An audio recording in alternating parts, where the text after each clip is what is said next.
Bom dia, alunos. É um prazer estar aqui falando com vocês. Hoje a gente vai dar início, de fato, à nossa unidade 1 do curso de Psicologia Aplicada à Educação Física, nesse contexto de período acadêmico emergencial com aulas gravadas.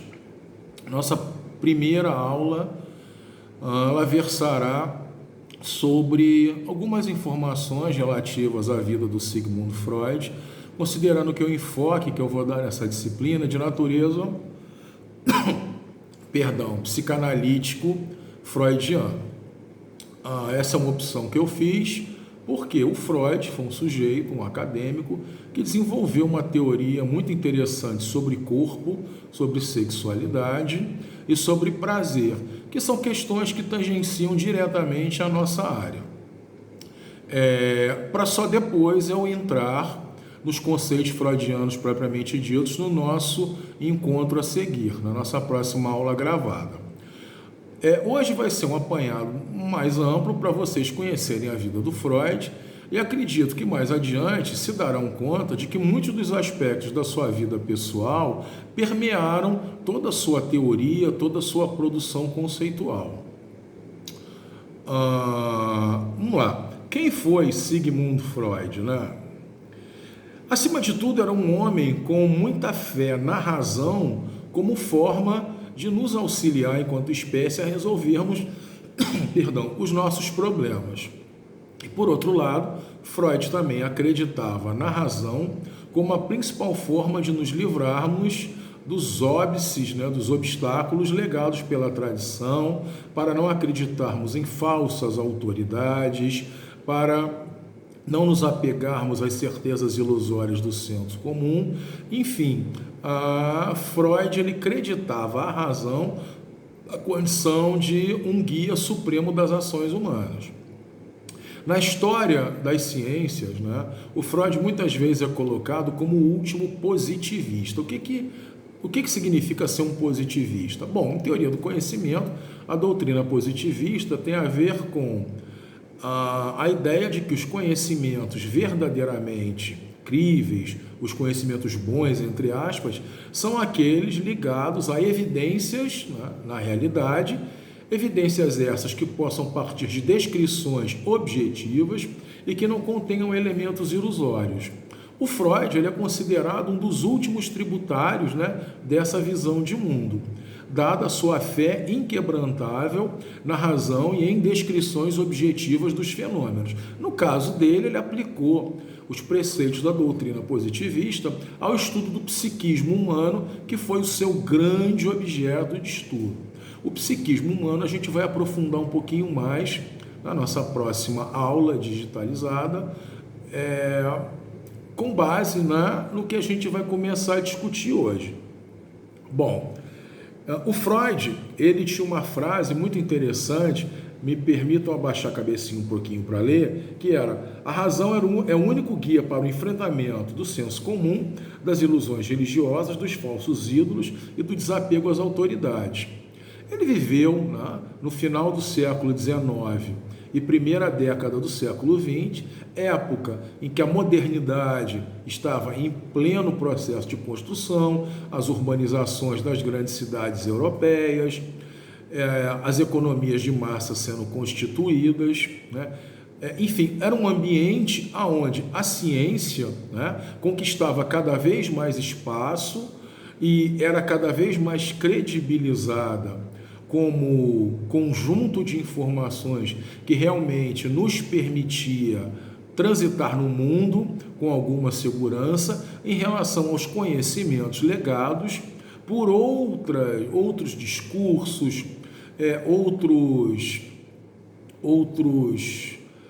outras fontes de informação que eram um pouco ilusórias, que não eram exatas, que não forneciam certezas sobre aquilo acerca do que falava. Então, Freud era um homem de ciência e de razão. Ele nasceu em 1865 num lugarzinho, numa cidadezinha chamada Freiburg, na Morávia. Morávia era uma região daquela ampla, né, cercania de países que falavam a língua germânica, alemã, onde a gente tem hoje a Áustria, a Alemanha, parte da Suíça, né? E ele é oriundo daquela região, ele era austríaco, né? E só para vocês terem uma ideia, a título de curiosidade, a cidade onde ele nasceu, Freiburg, tá? A gente pode dizer que em português ela é traduzível em Friburgo, né? E nós temos uma cidade aqui na região serrana chamada Nova Friburgo. Em grande medida, Nova Friburgo é uma cidade que foi constituída por imigrantes da mesma região onde o Freud nasceu. Só para vocês tomarem ciência dessa curiosidade. Pois bem, ele nasceu em 1865 e aos 5 anos de idade a sua família se muda para Viena e o leva, né, junto, óbvio, onde ele viveu até pouco antes de sua morte. E a família dele mudou-se por questões de ordem econômica e financeira. Uma vez que Viena era o centro da Europa na época, né? Era a capital do Império Austro-Húngaro, que era um império muito portentoso, e de certa maneira era uma cidade credibilizada como um espaço onde as pessoas que moravam no interior, que não tinham acesso a uma série de serviços básicos, né? Poderiam ir na expectativa de melhorar sua vida. E com a família do Freud não foi diferente. A família dele era judia, morava no interior, na Morávia, e diante, provavelmente, de problemas de ordem financeira, econômica, sobre como administrar a existência, optou por mudar-se para Viena. Desde cedo, o Freud sempre nutriu muito interesse pela ciência, desejando ser pesquisador. Desde criança, desde jovem, desde adolescente, ele sempre teve muito interesse por questões científicas.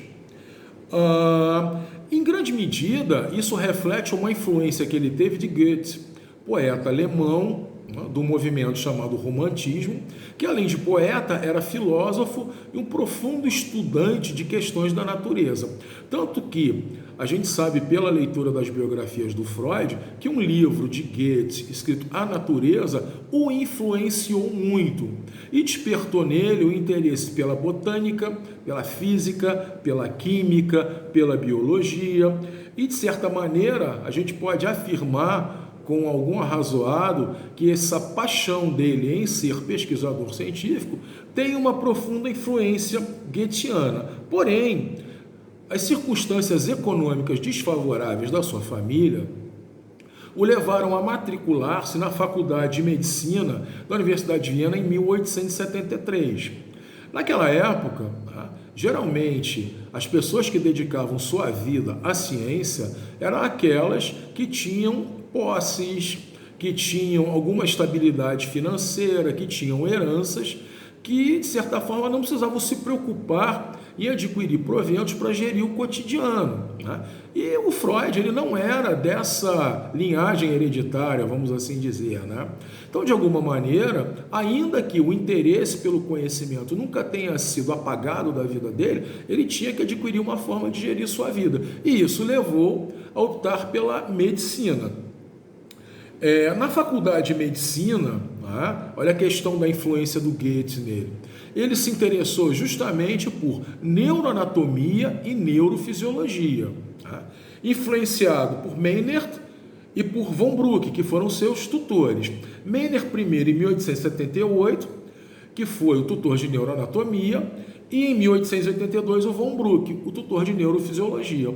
A gente sabe, né, que a neuroanatomia ela é justamente o estudo estrutural dos componentes do sistema nervoso central e periférico. E a neurofisiologia é a área da biologia que estuda o funcionamento bioquímico dessas estruturas do ser vivo.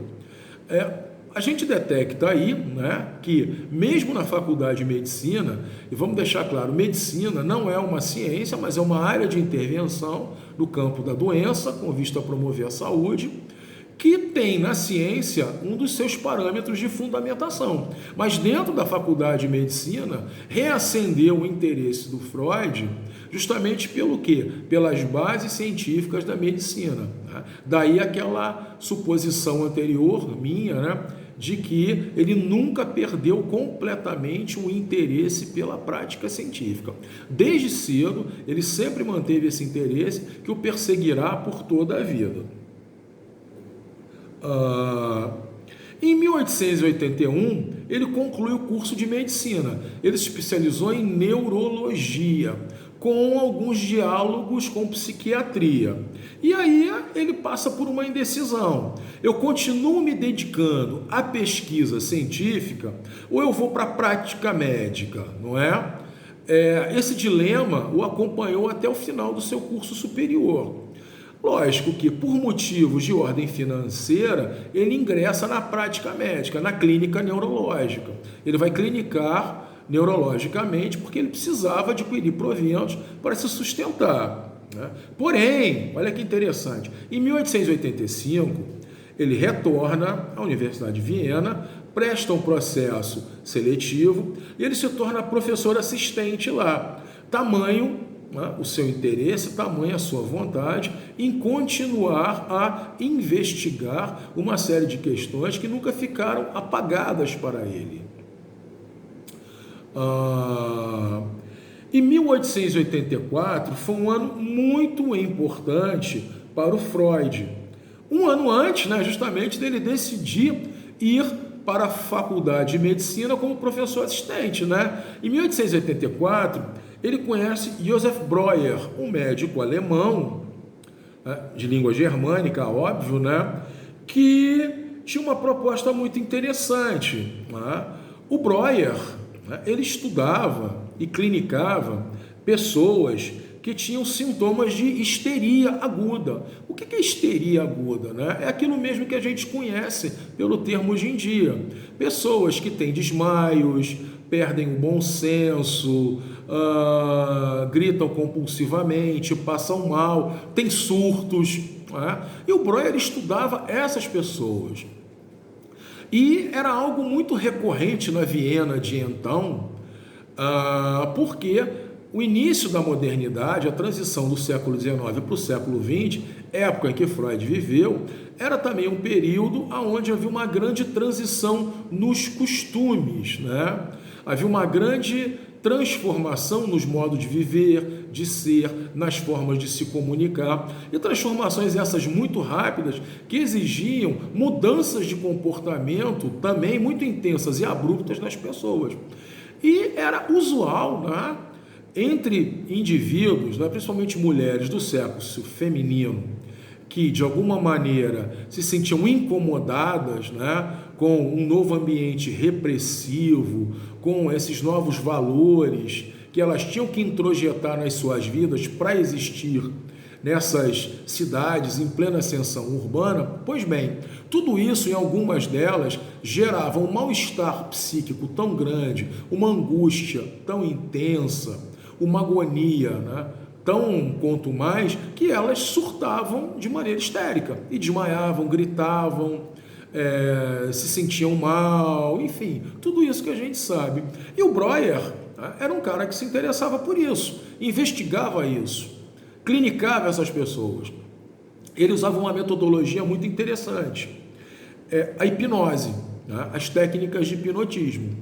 E nos encontros iniciais com Freud, o Breuer foi comunicando ao Freud que, através da técnica hipnótica, os pacientes recordavam-se de memórias, de emoções, de fatos da sua vida pregressa, passada, que quando eles não estavam hipnotizados, eles estavam em pleno discurso racional, eles sequer se lembravam ou se comunicavam, ou seja, eles recuperavam lembranças profundas, recuperavam sentimentos profundos.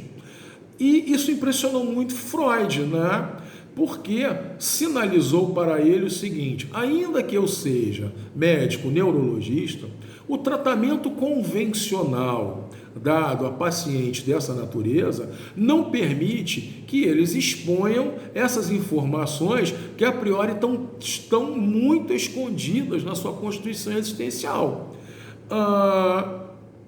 Isso impressionou de tal forma né, e despertou o seu interesse pela investigação desses aspectos profundos e ocultos da vida pessoal, que não são revelados de imediato, mas a princípio só pela técnica hipnótica, que o Freud foi a Paris conversar com Charcot. Charcot era um grande psiquiatra francês da época, famosíssimo na Europa, né? E o Freud, estimulado pelo que ele vinha visualizando com Breuer, resolve ir a Charcot para compartilhar com ele essa sua experiência.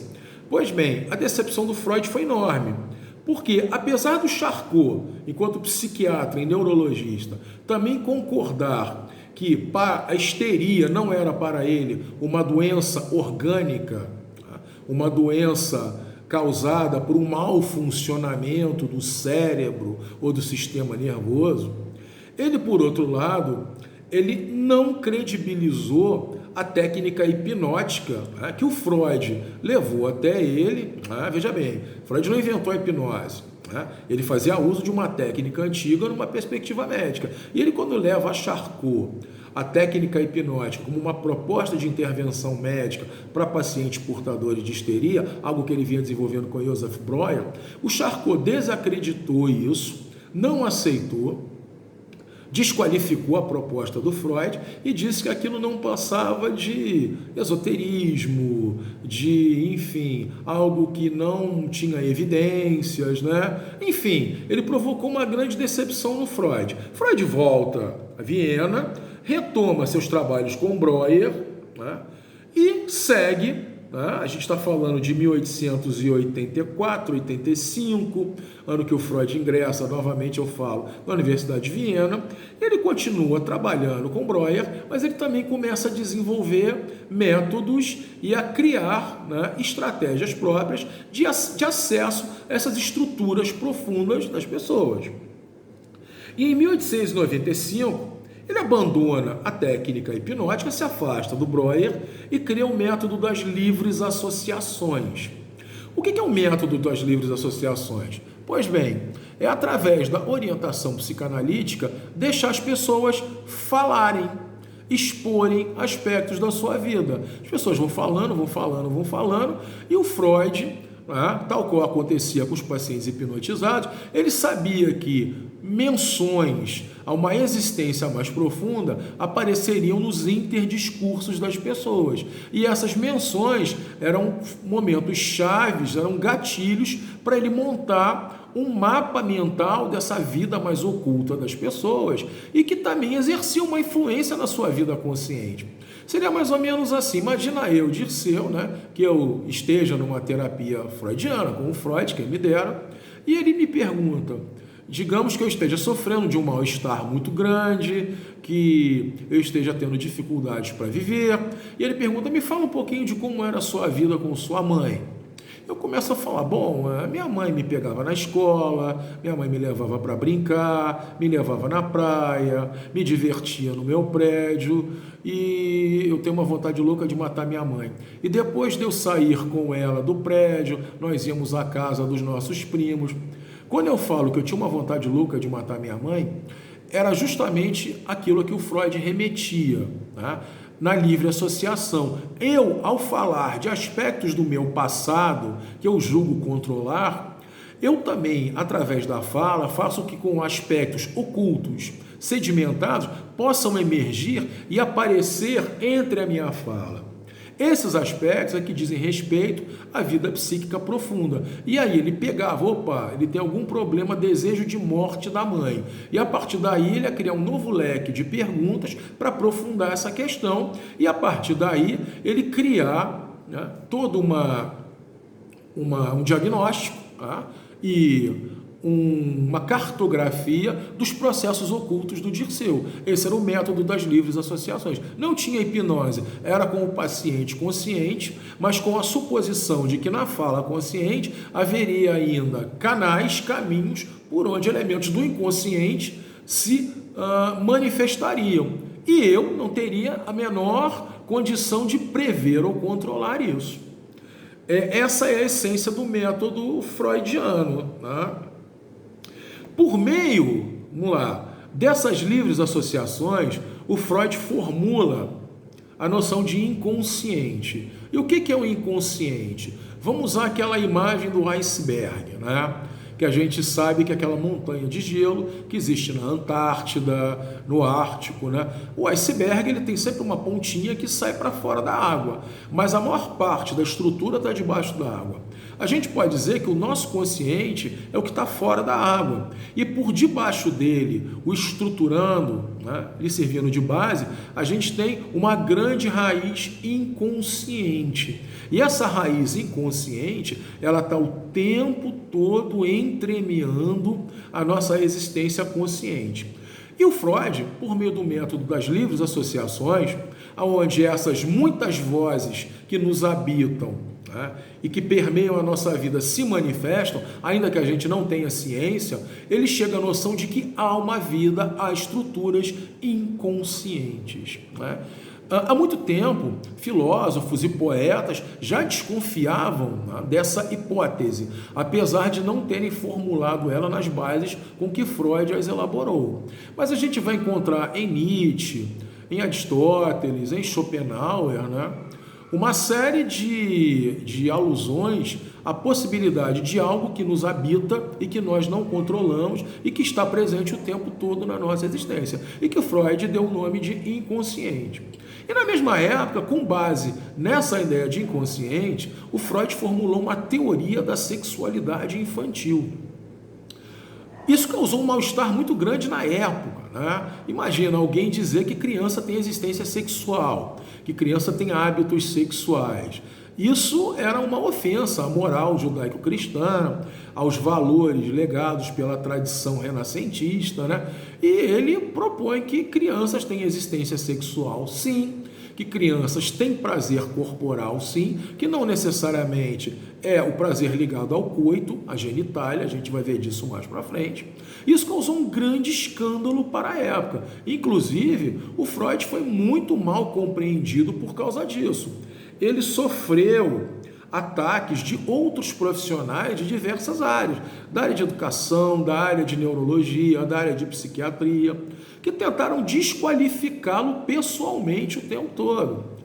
E ele, com muita elegância e com fé inquebrantável nas evidências científicas, ele entendia isso e rebatia com argumentos, né, todas as críticas que lhe pareciam, às vezes, muito superficiais.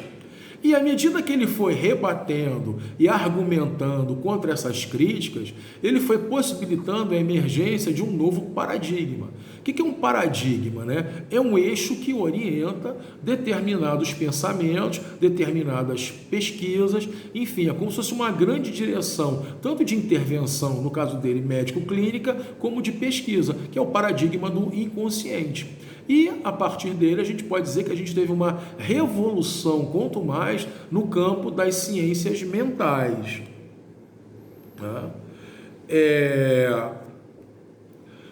No final da vida, né, o Freud ele se defendeu, até o final da vida ele se defendeu desses ataques constantes, ele era um homem muito à frente do seu tempo, e aos 81 anos,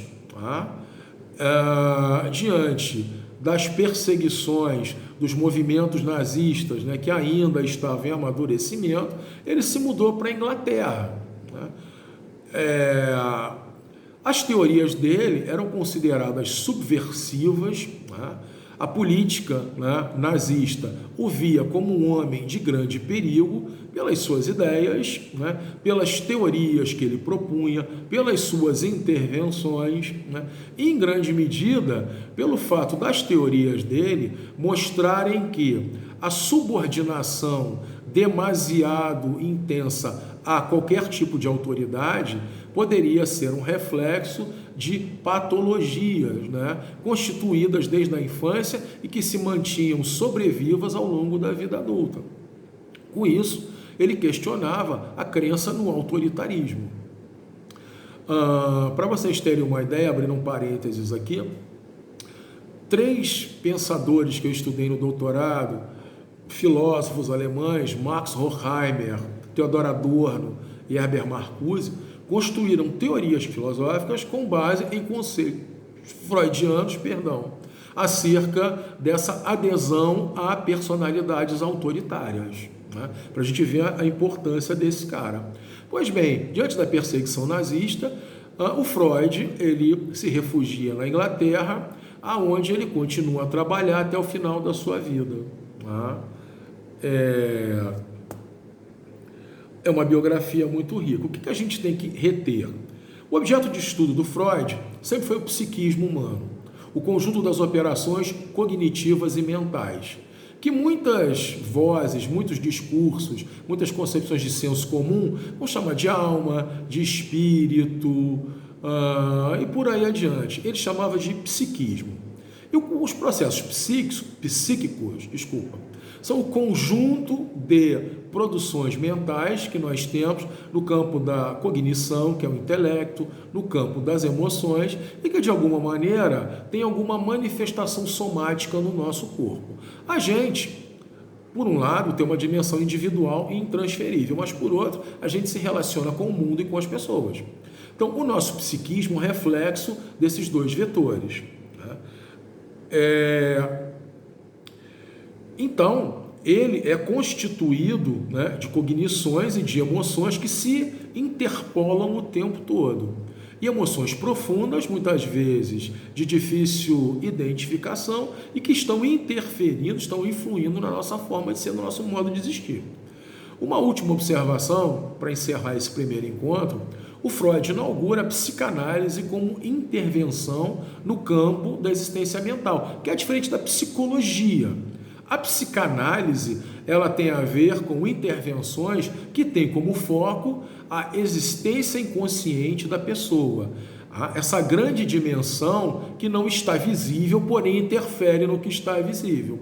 Enquanto que a psicologia tradicional, ela busca estudar a existência do indivíduo por outros canais que não são os da existência profunda do sujeito, que são, por exemplo, a motivação, a criatividade, os traços de personalidade, as características de liderança. São duas formas de conceber a existência humana razoavelmente diferentes. O Freud, ele inaugura a teoria psicanalítica, né? E que, de certa maneira, permeia a nossa intervenção profissional o tempo todo. Na escola, porque crianças, muitas vezes, na relação com o professor, vão exibir comportamentos que espelham uma relação inconsciente muito intensa. Também, fora do campo escolar, o desejo de ser muito grande, muito forte, muito musculoso, a compulsão do obeso em comer, a adicção por exercícios físicos, a dificuldade de se relacionar com o seu próprio corpo. Tudo isso a gente pode interpretar dentro de um matiz freudiano, né? Há elementos na teoria freudiana que nos permitem problematizar e investigar esses elementos. Se der no final do curso, eu vou trazer para vocês um ensaio do Freud sobre a sexualidade, onde ele vai discutir profundamente essas problemáticas, mas isso se tudo andar dentro do nosso tempo previsto, tá bom? No mais, é um prazer estar aqui conversando com vocês. Não deixem de ler o livro, a última seção do livro, onde essas informações que eu falei sobre a vida do Freud estão bem explicadas, bem mastigadinhas, que vai ser importante para vocês complementarem aqui os dados da nossa aula gravada, tá bom? Muito obrigado, é sempre um enorme prazer falar com vocês. Tchau, tchau.